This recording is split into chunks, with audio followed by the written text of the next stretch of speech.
आज की तारीख में ट्रम्प है।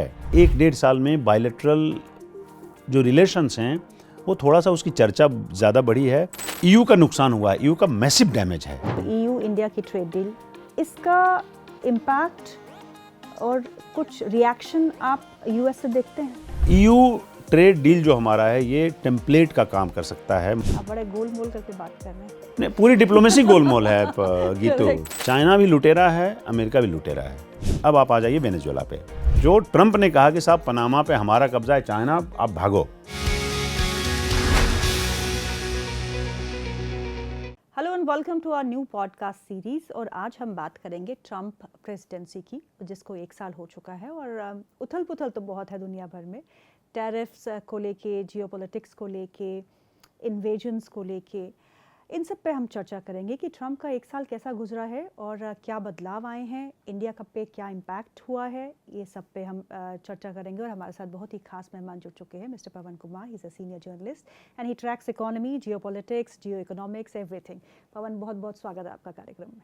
बहुत बहुत शुक्रिया आपका गीतू। आपके शो में आके अच्छा लगता है क्योंकि मैं आपको उन गिने चुने पत्रकारों में से मानता हूं जो लोग पढ़ते हैं और उसके हिसाब से सवाल पूछते हैं। और हम लोग साथ भी काम किए हैं तो आपको पता है कि हम किस तरह बात करते हैं, कैसे बात करते हैं। और मैं पिछली बार भी आपके शो में आया था तो कुछ लोगों से बात करके आपको जैसे मैं बहुत सतर्क रहता हूं जब आपके पास आता हूं कि पता नहीं क्योंकि जो आपके सवालों की गहराई होगी वो मेरे जवाबों की भी गहराई होनी चाहिए। बिल्कुल। तो अच्छा लगता है आपसे मिलके। वो तो हम देख ही चुके हैं पवन। और जब हमने लास्ट टाइम एपिसोड किया था जब ट्रम्प की सरकार बनी थी सेकेंड टर्म की, और आपने जो कहा था वो अब मैं होते हुए देख रही हूँ, जिसमें आपने कहा था कि साउथ अमेरिका में ट्रम्प की पकड़ मजबूत हो सकती है और ऐसा हुआ वेनेजुएला अटैक के बाद। चाइना पे आपने बात की थी, टैरिफ्स को लेके आपने बात की थी। 1 साल हो चुका है पवन ट्रम्प की प्रेसिडेंसी को, और इस 1 साल में बहुत कुछ बदल चुका है जी। अगर हम जियोपॉलिटिक्स के फ्रंट पे देखें या जियो इकोनॉमिक्स के फ्रंट पे देखें तो रीसेट का बटन जो है वो दब चुका है। ये 1 साल को आप कैसे डिस्क्राइब करेंगे? गीतू, बड़ा अच्छा सा सवाल है। डिप्लोमेसी मैं उतना जानता हूँ डिप्लोमेसी के बारे में जितना इकोनॉमिक्स के लिए ज़रूरी होता है, ट्रेड के लिए ज़रूरी होता है। कुछ बातें आपको समझनी पड़ेगी। बहुत बड़ा बदलाव है ये ट्रम्प के पहले टर्म से लेकर अभी आप सेकंड टर्म की बात करेंगे। देखिए, पहले टर्म में ना वो हमारे साथ था मोर और लेस। अब इस बार बिल्कुल हमसे अलहदा है, गुस्सा है, अलग है, पर्सनल है। जब वो एक बात कहते हैं कि साहब I mean there is nothing personal in it, there is, बहुत पर्सनल है। उस पे आएंगे। इस पे मुझे याद दिलाइएगा कि वो क्यों पर्सनल है, उस पे बाद में आएंगे।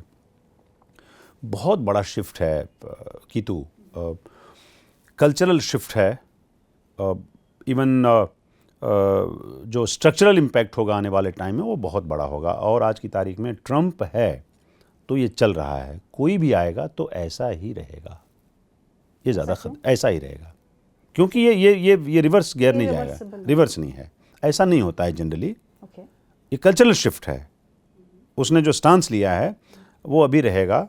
अगर खुदा न खास्ता अमेरिका में अगर लोगों के सिर अगर फिर जाएं, कानून बन जाए, ये तीसरी दफ़ा भी आ जाएं, ऐसा भी हो सकता है, कुछ भी हो सकता है।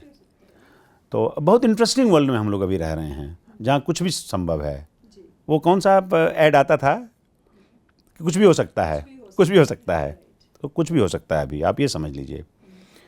तो उसमें जो कल्चरल शिफ्ट है वो स्टे करेगा अभी, वो चेंज नहीं होगा। और इतनी जल्दी तो चेंज नहीं होगा गीतू कि कल को इनकी सरकार बदल जाती है तो कोई नया आएगा तो बदल देगा, ऐसे नहीं होगा। अभी वहाँ पे रहेगा, स्टे करेगा। उसी के साथ आपको जीना पड़ेगा। 3 चीज़ें ध्यान रखिएगा। ट्रम्प के इस बार के आने से क्या क्या हुआ है। ट्रम्प पहले तो टैरिफ्स की मार, वो बात की बात है। सबसे पहले वो ओवर एम्बिशियस है, हाइपर एक्टिव है, ओवर एम्बिशियस है।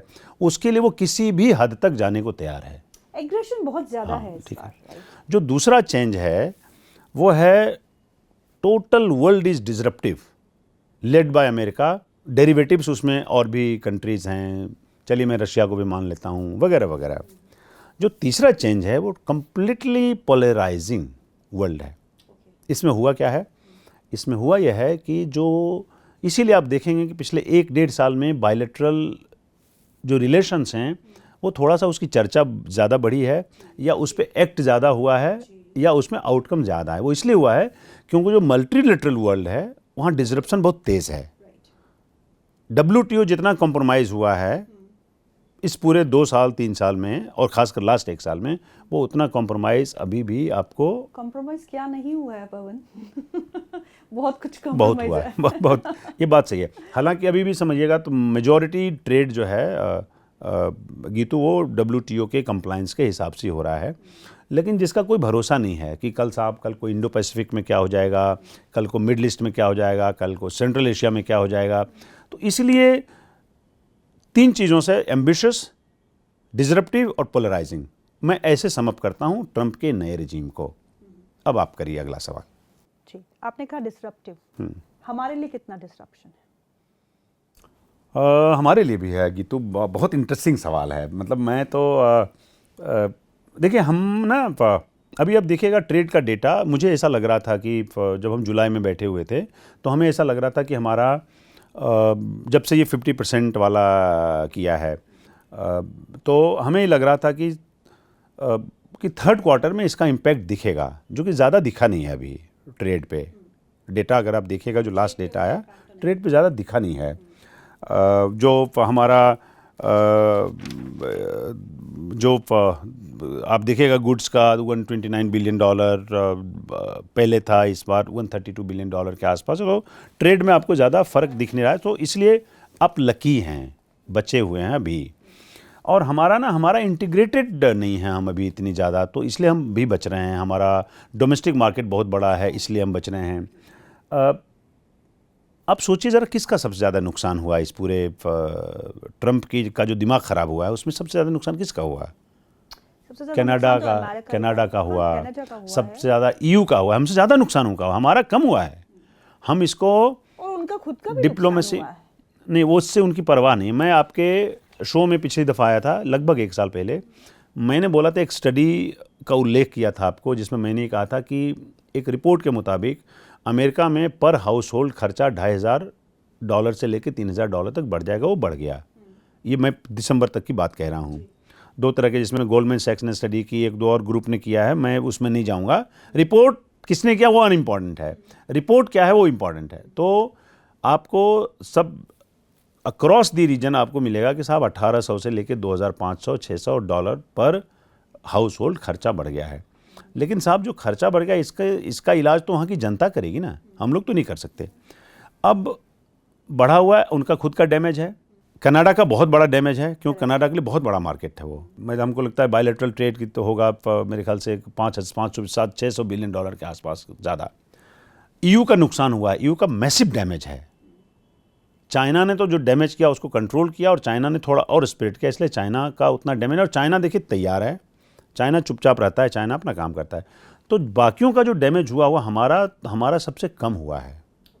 हमें देखना ये चाहिए कि अभी जो डैमेज हुआ है इस पे भी अगर हम सस्टेन कर जाएं, इससे नीचे नहीं जाएं, तो अच्छा है। लेकिन हमारा मिनिमम डैमेज हुआ है, मैं आपको इतना ज़रूर कह सकता हूँ अभी तक के ट्रेड के हिसाब से। देखते हैं अब ये कैसे, इसमें अभी जो देखिए, एक इंडिकेटर होता है, जो एक पार्सल रेट बोलते हैं उसको, जो इंडियन डाक से आपको इसका मिलेगा डेटा, जो बहुत कम लोग इस्तेमाल करते हैं, लेकिन एक इंडिकेटर ये भी है। वो मैं ये देख रहा हूँ कि अभी जैसे दिसंबर में उसमें से गिरावट है, उसमें थोड़ा, तो मैं ये मान के चल रहा हूँ कि जो अभी डील हुआ तो तुरंत तो रिजल्ट नहीं आ जाएंगे। अभी हम लोग जब फोर्थ क्वार्टर में बैठे हैं, तो इस क्वार्टर में अमेरिका और US ट्रेड में, इंडिया और अमेरिका ट्रेड में हमारा डैमेज होगा। ये इस क्वार्टर में दिखना चाहिए, दिखेगा, जो मैं ऐसा मानता हूँ, मार्च क्वार्टर में। लेकिन अभी तक हमारा डैमेज मिनिमम है। अभी भी हम लोग अगर अल्टरनेटिव मार्केट की तलाश करके अगर थोड़ा बहुत ट्रेड इधर उधर थ्रो कर सकते हैं तो हमारे लिए अच्छा रहेगा, पर हम लिस्ट डैमेज वाली कंट्री में से। जब आपने कहा कि ट्रेड जो इधर उधर के मार्केट्स हम देख रहे हैं, तो EU इंडिया की ट्रेड डील साइन हो गई है, इसका इम्पैक्ट और कुछ रिएक्शन आप यूएस से देखते हैं? अच्छा तो ये होता गीतू कि हमें ज़्यादा पता होता है इस बारे में कि अभी आसियान में जो हम लोग रिव्यू कर रहे हैं कहाँ पहुँचा है। कुछ मामला वहाँ भी उलझा हुआ है, मेरे ख्याल से थोड़ा वक्त और लगेगा, आप चेक कर लीजिएगा। ईयू ट्रेड डील बड़े टाइम से उलझा हुआ था, मतलब मैं ही देख रहा हूँ 2013 से तो लगातार देख ही रहा हूँ, बातचीत चल रही, कितने राउंड की बात हो चुकी है। मैं सिर्फ आपको इतना भरोसा दिला सकता हूँ कि ईयू ट्रेड डील में हमारे ऊपर हमें भी एक्सेस है, उनके लिए भी मार्केट है। देखिए भारत मजबूरी है, आप ये समझिए, हम ना रियलाइज़ नहीं करते, हमारे पास 150 करोड़ जनता है जिसके कंजम्पशन के लिए चीज़ें अगर आपके पास है तो आप इस मार्केट में थ्रो कर सकते हैं और पैसा बना सकते हैं। हम किसी मजबूरी में नहीं है, ना हमें किसी के आगे हाथ फैलाने की ज़रूरत है, ना गिड़गिड़ाने की ज़रूरत है, सरकार कोई भी हो उससे फ़र्क नहीं पड़ता। अभी जब ईयू ने हमारे साथ समझौता किया है तो हमारे लिए मैं ये देखता हूँ वहाँ पे, चलिए रोज़गार के क्या अवसर हो सकते हैं, सर्विसेज सेक्टर हमारा जिसमें हम बहुत अच्छी पोजीशन में, हमारा क्या एक्सेस हो सकता है। डेयरी वेरी तो हम नहीं दे सकते, वो इम्पॉसिबल है। यहाँ पे ऑटो में जो उनकी एक्सपर्टीज़ है, ऑटो में या स्पिरिट में, उसको एक मार्केट मिलेगा, तो हमारे लिए विन विन सिचुएशन है, गिव एंड टेक है। ये प्रिकर्सर का काम कैसे करेगा? प्रिकर्सर का काम ये करेगा, अमेरिका यूएस ट्रेड डील पे आप देखिएगा उनका टोन थोड़ा डाउन है। आप उनके वित्त मंत्री को सुनिए 2-3 दिन पहले का, अभी 3-4 स्टेटमेंट देखिए, पहले ट्रंप का, उसके बाद मार्को रूबियो को, उसके बाद मार्को रूबियो के बाद आप अभी उनके वित्त मंत्री को सुना आपने, जो ट्रेजरी सेक्रेटरी उसको बोलते हैं वहाँ पे, तो उनको लगेगा कि आपको कि थोड़ा सा टोन डाउन हुए हैं वो। भरोसा नहीं है, वो कभी टोन डाउन होते हैं, कभी कुछ बोलते हैं, ये संभव है, पर मेरा अंदाज़ा है कि टोन डाउन होंगे। वो इसलिए भी होंगे क्योंकि उनको अलग थलग पड़ने का भी एक ख़तरा हो सकता है। ईयू ट्रेड डील जो हमारा है ये टेम्पलेट का काम कर सकता है। मैं आपको ये भरोसा दे सकता हूँ कि देखिए ईयू को उन्होंने भी डैमेज किया ना अभी। आप टाइमिंग देखिए, जब इंडिया और अमेरिका के ट्रेड डील पे डॉक्यूमेंट लगभग तैयार है, तो फिर why is it not happening then? That political decision has to be made. वो फैसला देखिए यहाँ प्रधानमंत्री लेगा और वहाँ का राष्ट्रपति लेगा, उसमें बीच का कोई चांस नहीं है।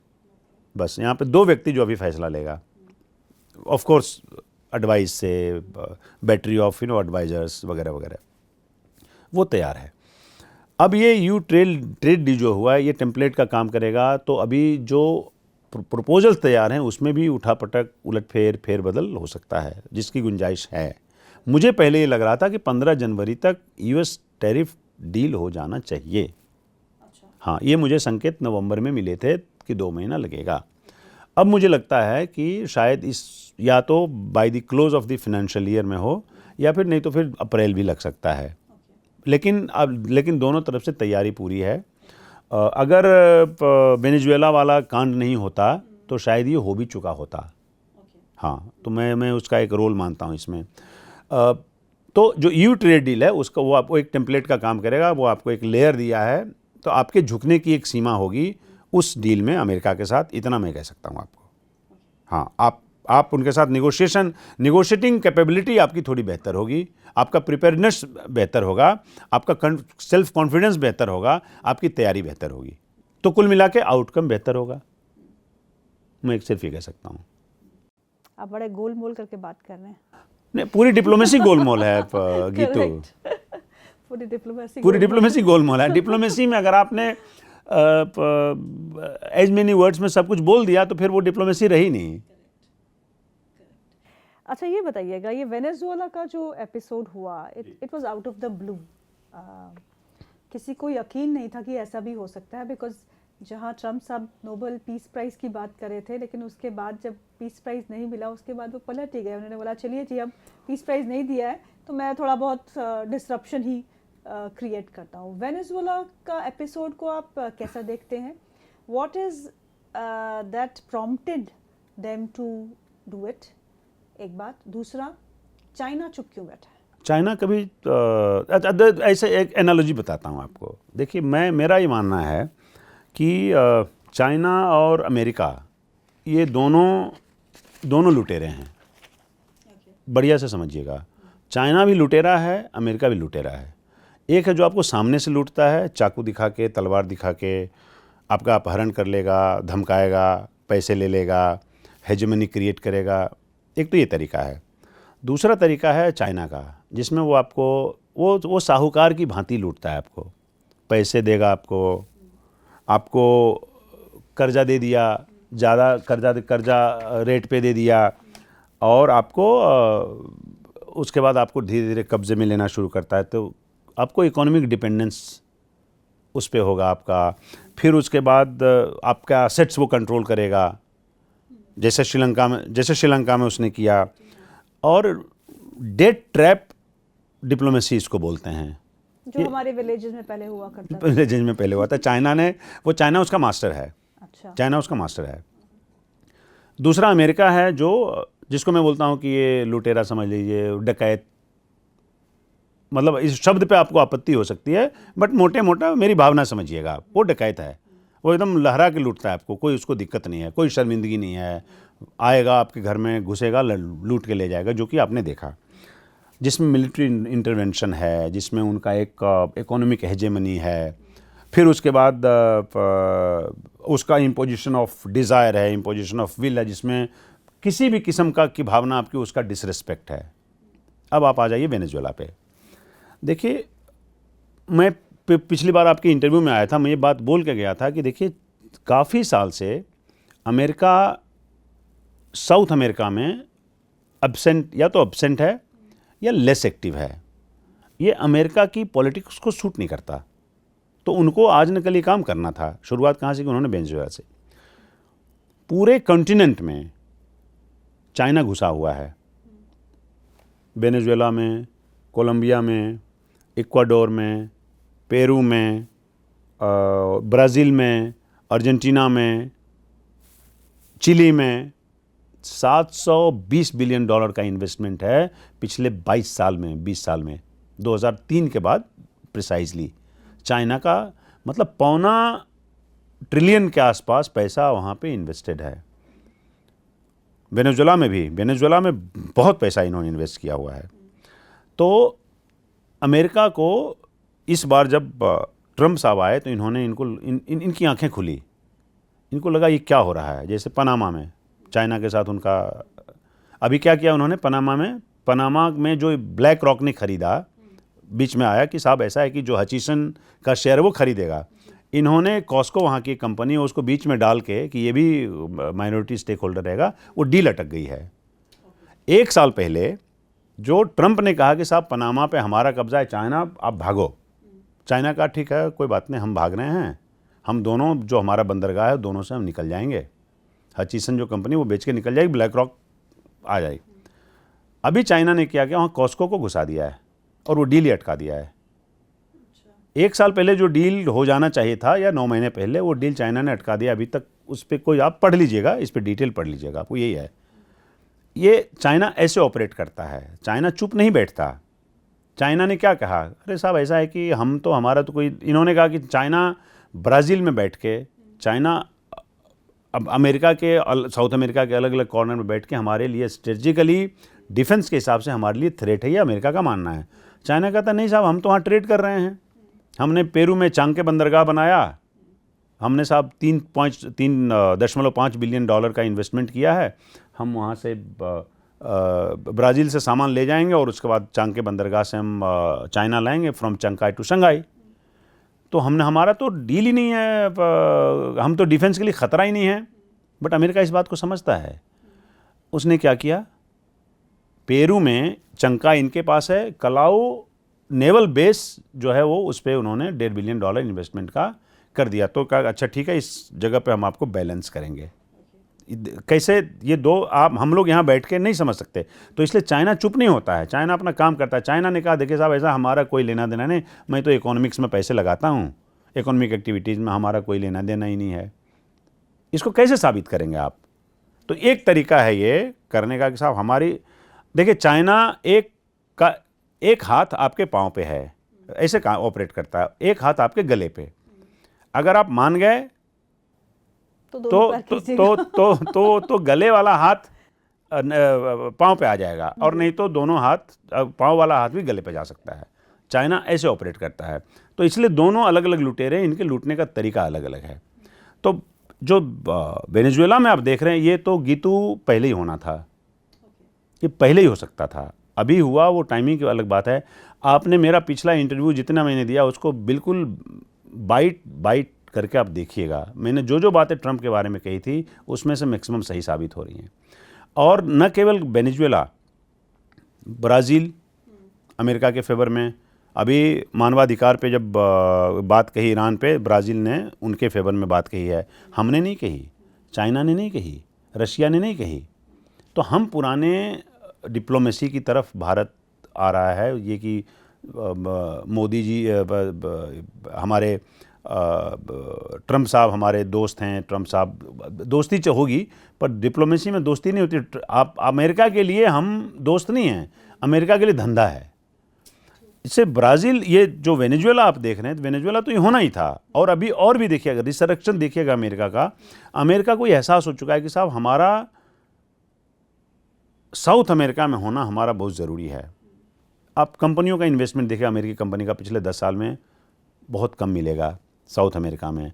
पॉलिटिकल इन्वॉल्वमेंट उन देखिएगा, बहुत कम मिलेगा। सडनली उन्हें इस बात का एहसास हुआ कि नहीं, कुछ तो गड़बड़ है। तो इसलिए चाइना को बैलेंस करने के लिए उनको ये करना बहुत ज़रूरी था। और ये ब्राज़ील वेनेजुएला वाले में देरी लगी है। वो पनामा से निकाला, अभी कोलंबिया में है। बताया ना मैंने आपको, 600-650 बिलियन डॉलर का इन्वेस्टमेंट है चाइना का साउथ अमेरिकन कंट्रीज़ में। अभी 34 बिलियन डॉलर तो लास्ट ईयर इन्वेस्ट किया इन्होंने क्या बोलते हैं ब्राज़ील में, विच इज़ टू मच। लेकिन इसके साथ ही साथ चाइना डरपोक नहीं है, वहाँ से भाग नहीं रहा है इन्वेस्टमेंट छोड़ के, वहाँ रहेगा। वो कह रहे हम देखिए साहब, हम तो धंधा करना है, हम धंधा करेंगे। ये फ़र्क है हम में और उनमें। वहाँ पे वो है, वो कर रहा है, सारी इकोनॉमिक एक्टिविटीज़ में वो रहेगा अभी। एज लॉन्ग एज अमेरिका को एहसास होता है कि इकोनॉमिक एक्टिविटीज़ ये कर रहा है, कोई दिक्कत नहीं है, इनको लगेगा। लेकिन अभी दोनों में और टसल आगे बढ़ेगा, आगे चल के इतना आसान नहीं होगा। चाइना भी तैयार है इसके लिए, और अमेरिका को तैयार होना पड़ेगा, क्योंकि अभी उस लेवल पे वो पहुंचाने, ऐसा मैं मानता हूँ। अच्छा। और क्या हो सकता है? अभी और टसल होगा, टकराव होगा। पनामा से इनको बाहर निकाला, कल को वेनेजुएला से बाहर निकाल देगा, उसके बाद कोलंबिया से बाहर निकालेगा, उसके बाद इक्वाडोर से बाहर निकालेगा, फिर कहेगा कि पेरू से बाहर निकलो। तो ऐसे तो नहीं हो सकता ना। जहाँ कॉस्को बड़ी कंपनी है चाइना की, उसने इन्वेस्ट किया हुआ है $3.5 billion, state of the art technology के साथ मोस्ट मॉडर्न बंदरगाह बनाया पूरी दुनिया का, बड़ा बंदरगाह। तो चाइना ऐसे वहाँ से थोड़ी आ जाएगा, वो भी रिटेलिएट करेगा ना। आपने कहा कि साहब मैं आपको नहीं दूंगा फला आइटम्स, तो चाइना ने कहा कि मुझे ज़रूरत नहीं है, मैं भी तुमको मिनरल्स नहीं दूंगा, मैं भी फला चीज़ें बंद कर दूंगा। तो ये अभी इतनी आसानी से अभी आप अगर हम और आप सोच रहे हैं कि नहीं जो हो गया वो हो गया, नहीं, ऐसा नहीं है। अभी और एस्केलेट करेगा ये। ओके। और ये ग्रीनलैंड का इशू? ग्रीनलैंड के इशू पे अभी तो उन्होंने बोला कि साहब हम फोर्स नहीं इस्तेमाल करेंगे। देखिए आप ऐसे समझिए, एक नक्शा रखिए अपने पास। ये नया अमेरिका है, इनोवेशन वाला अमेरिका। इनोवेशन कर लीजिए, रेनोवेशन कर लीजिए, मैं दोनों बोलेंगे, दोनों चलेगा। आप एक नक्शा रखिए और एक उसको बिछाइए, और उसमें देखिए वेस्टर्न हेमिस्फेयर है। अमेरिका का कहना है कि साहब ये अब दाईं तरफ हाथ रखेंगे तो ग्रीनलैंड पे जाएगा। ग्रीनलैंड से लेके कनाडा से लेके मेक्सिको से लेके और नीचे ये जो वेनेजुएला और ये सब देख रहे हैं, कोलंबिया, ये सब हमारा है। इसमें अभी जैसे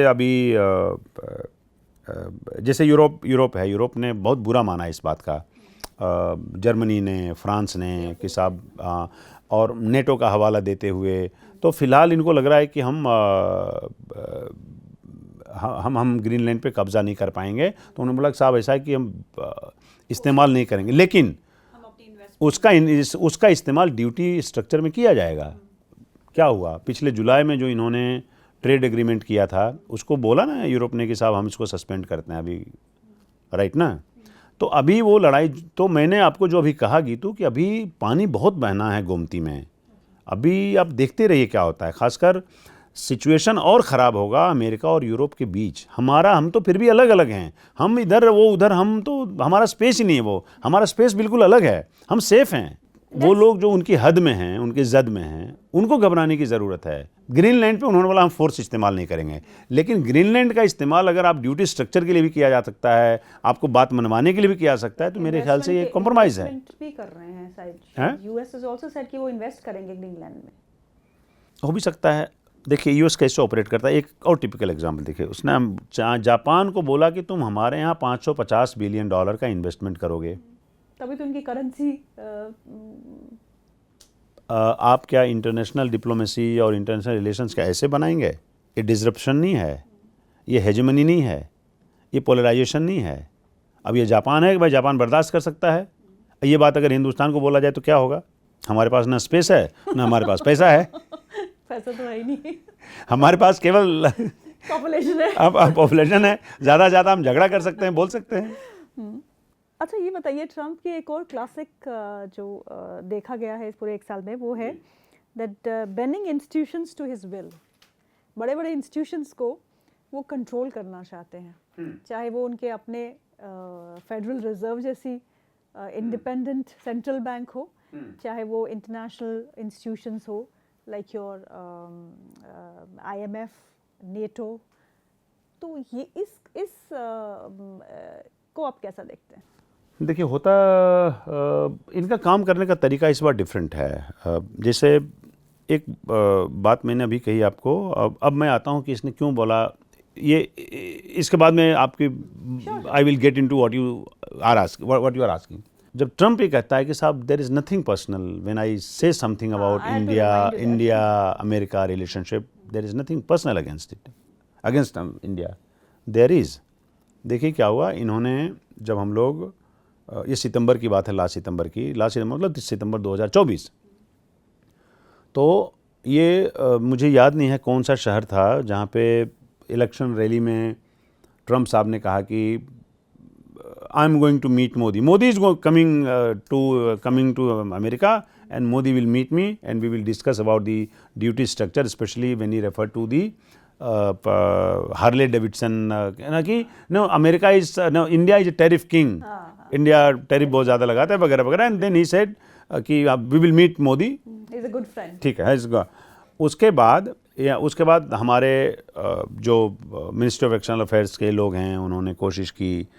सो मोदी जब जाने वाले थे तो मोदी ने मिलना चाहा कमला हैरिस से, क्योंकि उस समय लग रहा था कि कमला हैरिस उस समय तक बिडेन बाहर हो चुके थे कैंडिडेचर से, कमला हैरिस की एंट्री हो चुकी थी।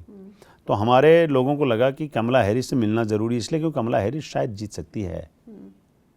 तो कमला हैरिस ने मिलने से मना कर दिया। ओके, क्यों? कमला हैरिस ने मिलने से मना कर दिया for the reason best known to them, I have no idea.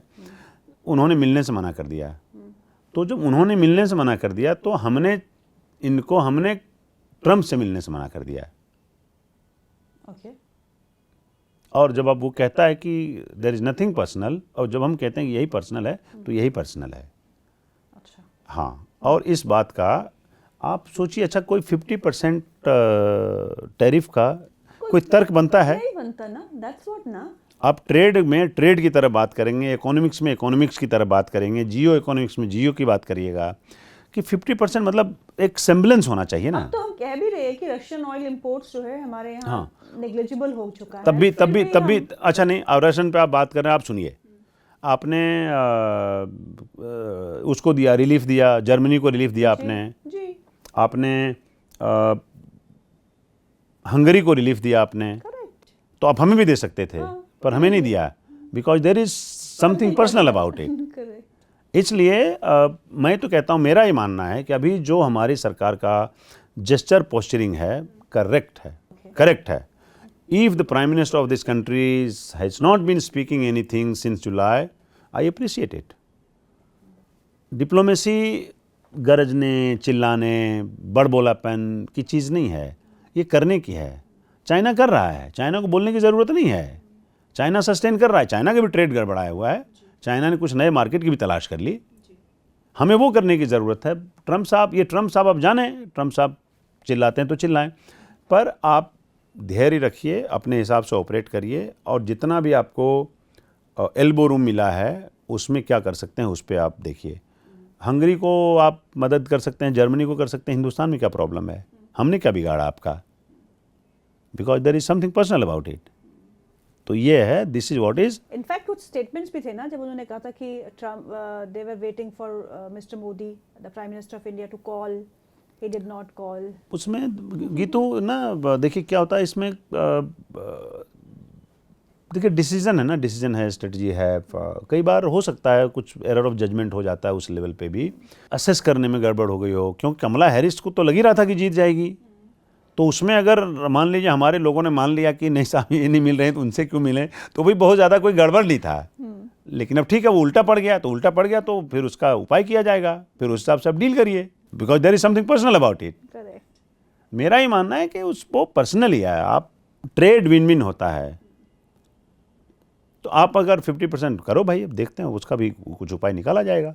भुगत तो रही है, I mean we are living with that 50% of tariff. हाँ, आप हम लोग बात शुरू किए थे जैसे इंस्टीट्यूशनल पे, आप वो क्या कर रहे हैं? आपने साहब क्या कहा, फेड के चीफ पे, मतलब आप किसी भी पे अटैक कर लो, आप फेड के चीफ पे आप अटैक कर रहे हैं साहब। उसमें जब personal institutions like federal reserve, उस तरह के इंस्टीट्यूशन पे जो पूरी दुनिया में जो एक एपिटॉम है, उस पे आप पर्सनल अटैक करते हैं, उसके बॉस पे पर्सनल अटैक करते हैं। You are a political person, आप आज आए हैं कल नहीं रहेंगे, वो इंस्टीट्यूशन वहाँ पे रहेगा, उस पर आप पर्सनल अटैक करते हैं आप। उसके बाद और इससे होता क्या है कि इससे जो उसकी इंस्टीट्यूशनल क्रेडिबिलिटी है वो ख़राब होती है, वो it goes down, erosion takes place.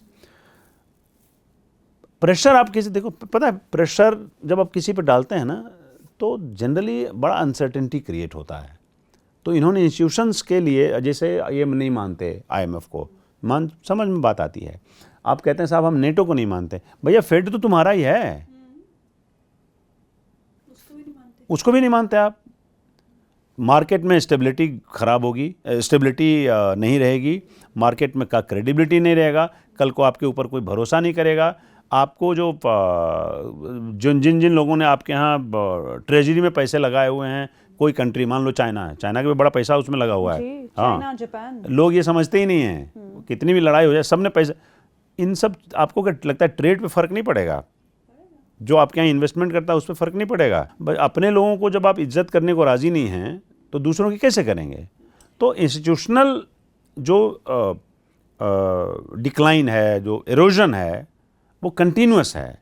तो इसीलिए मैंने कहा कि जब आप डिसरप्शन की बात करते हैं तो ऐसा नहीं केवल देश के बाहर ही डिसरप्शन कर रहे हैं, आप देश में भी डिसरप्शन कर रहे हैं। वहाँ के लोगों से भाई क्यों वोट किया था, इनके बारे में नहीं पता था क्या? तो अभी चलेगा वो, ऐसा नहीं कि हमारे बोलने के बाद वो कल को सुधरने वाले हैं। ऐसा थोड़ी कि फाइनेंशियल ईयर 1 अप्रैल से वो सुधर जाएंगे और सब कुछ ठीक हो जाएगा, ऐसे नहीं होगा। अभी वो चलेगा, और जैसे सत्ता का चुनाव अमेरिका ने किया वहाँ की जनता भोगेगी। अच्छा पवन जी, ये बता दीजिए क्योंकि आप बहुत क्लोज है, आप क्लोजली ट्रैक करते हैं मिनिस्ट्रीज को, सरकार के पॉलिसीज को, रिफॉर्म्स को। आपको गवर्नमेंट के गलियारों से क्या सुनने को मिलता है कि इंडिया की प्लेसमेंट इस समय वर्ल्ड में किस जगह पे है? How is India being treated by the world economy? कोई बहुत ज़्यादा बदलाव नहीं है गीतू। जैसे अभी मैं लेटेस्ट एग्जांपल आपको देता हूँ, डावोस में हम लोग जाते हैं, यहाँ के सारे अखबारों में हेडलाइन छपती है। आप एक्चुअली जब डावोस में जाएंगे, जो लोग जाते हैं उनसे बात करिए, जो लोग सालों से जा रहे हैं, तो वहाँ पता चलेगा कि साहब हमारे वालों को तो कोई पूछता नहीं वहाँ पे, जो कि सच्ची बात है। मैं पर्सनल G20 की कई मीटिंगों में गया हूँ, तो मैं देखता था कि मतलब जिस फैन फेयर के साथ चाइना के प्रेसिडेंट का स्वागत होना है, जिस फैन फेयर के साथ अमेरिका के प्रेसिडेंट का, उस समय बराक ओबामा थे, जिस फैन फेयर के साथ UK के राष्ट्राध्यक्ष की बात होगी, उस फैन फेयर में हम लोग नहीं शामिल होते।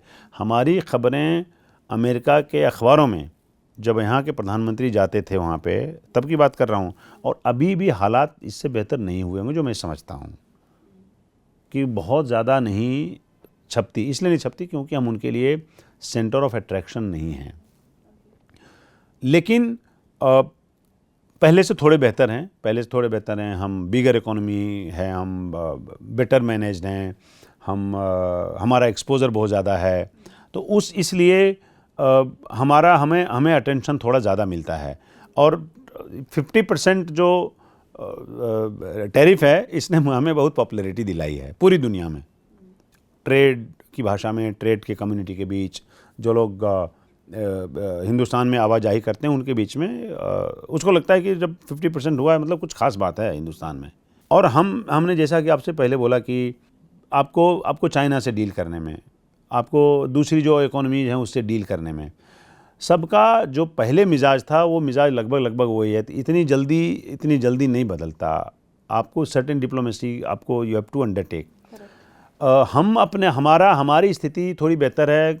हम भाई 10 साल में हमारी इकोनॉमी डबल होगी तो कहीं किसी प्लेटफॉर्म पे तो चर्चा होगी ना कि साहब दुनिया की चौथी सबसे बड़ी इकोनॉमी हिंदुस्तान है, कि इससे भी कोई मना कर सकता है। लेकिन हमें अपना कद और अपना रुतबा और बढ़ाने की ज़रूरत है। अब इससे ज़्यादा जितना हम झुके हुए हैं, जितना हम कॉर्नर हुए पड़े हैं, इससे ज़्यादा हम जाएंगे तो हमको डैमेज होगा। मुझे नहीं लगता है कि इससे हम लोग इस पोजीशन में कि इससे ज़्यादा हम लोग कोई और नीचा देख सकें, खासकर अमेरिका के सामने। तो ठीक है, मतलब हमारे पास कोई और चॉइस नहीं है कि हम इससे एक भी पायदान नीचे जाएं। हाँ, जो नेगोशिएटर्स हैं हमारे, जैसे मान लीजिए अभी अमेरिका की बात करते हैं तो वाणिज्य मंत्रालय के 4-5 ऑफिशियल्स हैं जो जनरली नेगोशिएट करते हैं। अब उनको पता है कि साहब ऐसा है कि वो सुनते नहीं हैं। आप बात करिए उनसे, तो आपको अपना समझना पड़ेगा कि साहब ऐसा आप सुनिए या मत सुनिए, हमारे पास ये ऑप्शंस और डील्स अवेलेबल हैं, ये आप देख लीजिए, हम उसके हिसाब से चलेंगे। जब हम ट्रेड और इकोनॉमिक्स की बात करते हैं पवन, तो मुझे लगता है कि अब जो सेंटर स्टेज है वो है बायलैटरल टॉक्स। वो जो पहले हम मल्टीलैटरल टॉक्स की बात करते थे, ग्लोबलाइजेशन की बात करते थे, that has now moved on to one talks. Let's keep the world aside, हम आपस में बात करते हैं और आपस में डील्स जो है वो साइन करते हैं। क्या ये नया जो रीसेट है, ये नया ऑर्डर है, स्ट्रक्चरल चेंज है, ये लास्टिंग है, like things are going to change from here on, या फिर आपको लगता है कि संभल सकता है आने वाले समय में? जो ट्रेड के जानकार हैं गीतू, वो कई बड़े जार्गन्स इस्तेमाल करते हैं। वो कहते हैं साहब policy, it's a battle between policy versus perception है। वो कहते हैं कि साहब जो देखते हैं ये domestic growth versus global disruption है। फिर वो बात करते हैं कि शॉर्ट टर्म मार्केट रिस्पॉन्स है versus long term structural impact है। अभी भी जैसे जो बड़े ट्रेडिशनल कन्वेंशनल ट्रेड एनालिस्ट हैं उनसे जब बात करिएगा तो कहेगा कि साहब ये बड़े वक्ती हालात हैं, बदल जाएगा, ट्रंप साहब नहीं रहेंगे 3 साल बाद तो 3 साल बाद बदल जाएगा। लेकिन ऐसा वर्ल्ड हमने पहले इससे नहीं देखा, जहाँ पे ट्रेड की वही हालत है, जहाँ पे वॉर की वही हालत है, जहाँ पे अच्छा प्रेसिडेंट ऐसे बात करा, ऐसे गली का दादा बात करता है कि अरे साहब देखिए मैंने तो उसको मिला दिया, मैंने उससे उसको करवा दिया, और लोग मान भी जाते हैं। जापान आपके कदमों में है, साउथ कोरिया आपके कदमों में है, आप इंडोनेशिया आपके कदमों में है, साहब कंबोडिया आपके कदमों में है। कंबोडिया में इन्होंने बाकायदा पोस्टर लगवाया सब जगह, ट्रंप वहाँ की, जिसमें वहाँ का प्रेसिडेंट बोल रहा है कि ट्रंप को नोबेल प्राइज़ मिलना चाहिए, थैंक यू ट्रंप कि हमारी लड़ाई बंद करवा दी थाईलैंड से।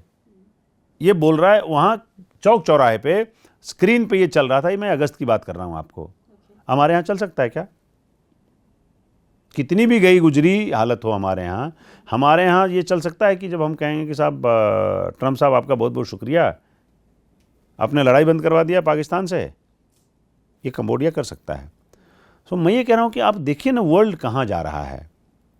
आप जो कह रहे थे कि by polar trade, bilateral trade. अभी तो देखिए कितने साल हो गए WTO को बने हुए।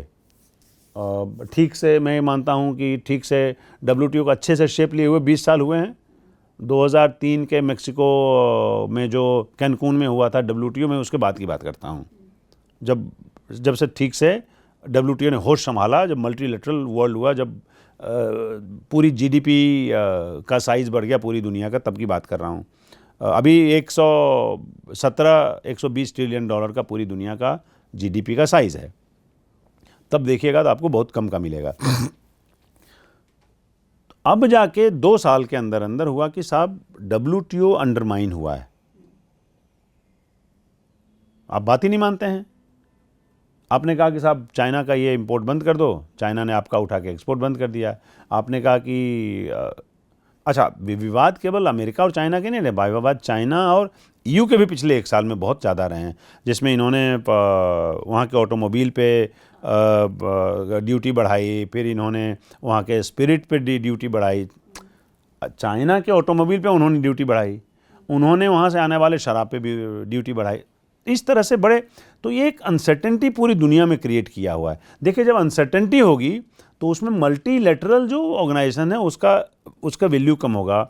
आप देखते हैं ना, जैसे मान लीजिए 4-5 लोग आप इकट्ठे हैं, उसमें से आपको किसी एक आदमी पर आपको भरोसा ज़्यादा होगा। जब क्राइसिस में जो है बायलैटरल ज़्यादा काम करता है, तो सेम सिचुएशन आप वहाँ पे देख सकते हैं। तो मल्टीलेटरल अभी भी मेजॉरिटी ट्रेड, जैसा कि मैंने आपसे पहले कहा, मेजॉरिटी ट्रेड अभी भी WTO के रूल्स के हिसाब से हो रहे हैं, शायद होते भी रहेंगे। लेकिन बायलैटरल ट्रेड अभी जब आया है, तो मैं ये मानता हूँ कि कम से कम एक नया ट्रेंड जब आएगा पूरी दुनिया में, पूरे सिस्टम में, तो कम से कम 2 दशक तक वो राज करेगा।